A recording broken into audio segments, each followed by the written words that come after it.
People have very high standards how they want their work life to be. And I said, look, if you can get your work life to be where you enjoy half of it, that is amazing, because very few people ever achieve that. Because the truth is, everything comes with overhead. That's reality. Everything comes with pieces that you don't like. You could be a Supreme Court justice and there's still going to be pieces of your job you don't like. Every job comes with pieces you don't like. And we need to say, that's part of it. You have to figure out how to set up your life in such a way that you can minimize the things. And I find people don't dislike hard work. What people dislike is being out of control. Like they can't control their life. They can't control their environment. This happens to me when I get overscheduled. I hate being overscheduled. I want some time to be able to think and free myself. We all have the same amount of time in the world. Nobody has more time than anybody else. And when you become a very successful person, one of the things, you start to get overscheduled. So a young person starting their career, I think there are probably a lot of things. Some of them are very well known and people have heard them many times, they're still true. One of those that you should always focus on, a young person should find something that they're passionate about to do. And that's not going to surprise anyone. It's a clear thing to do. It's very hard.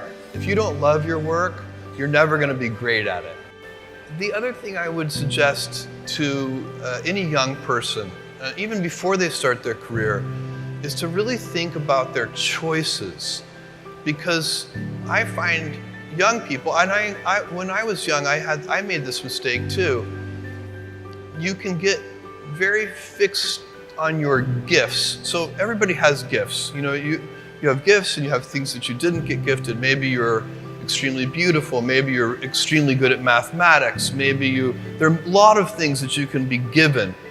But those things can confuse you because they're not the things that construct your life. It's your choices that construct your life, not your gifts. You can celebrate your gifts. Be proud of them. Be happy of them. Actually, don't be proud of them. Be celebratory of them. But you can't be proud because they're gifts. They were given to you. You didn't earn them. You can only be proud of the things you earn. And so as I got older, I started to realize I wasn't proud of my gifts. I was always good at school. School was always easy for me. And I was always proud that I was a great student. I got A's in all my classes. I was good at math, all of that. And I thought that's who I was. But it's not true.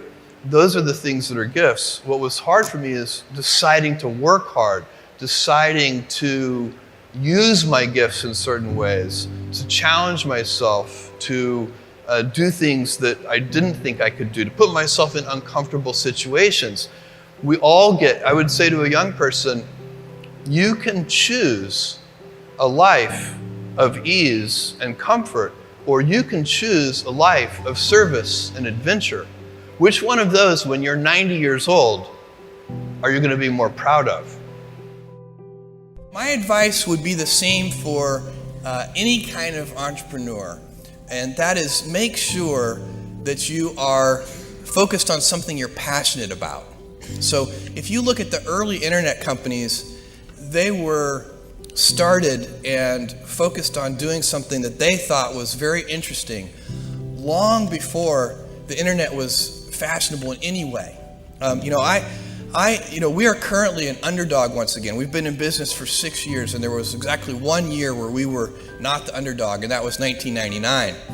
I like the underdog years because it makes, I liked it when all the people we hired, their parents told them they were crazy. Like that was kind of the good era. Fortunately, it's back. In 1999, all the parents were like, giving their brothers and sisters high fives. My son is working at Amazon.com.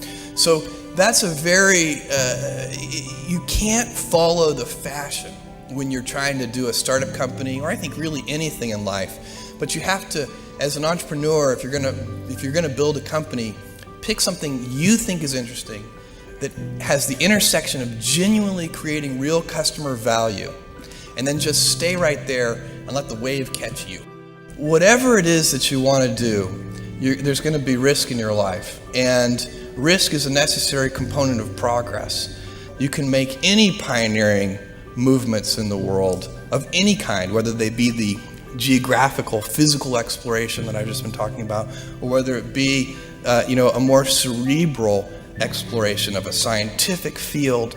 Or I bet you could ask that question of every speaker here, and I bet that every speaker here has taken substantial risks, whether it be intellectual or otherwise, to achieve what they've done.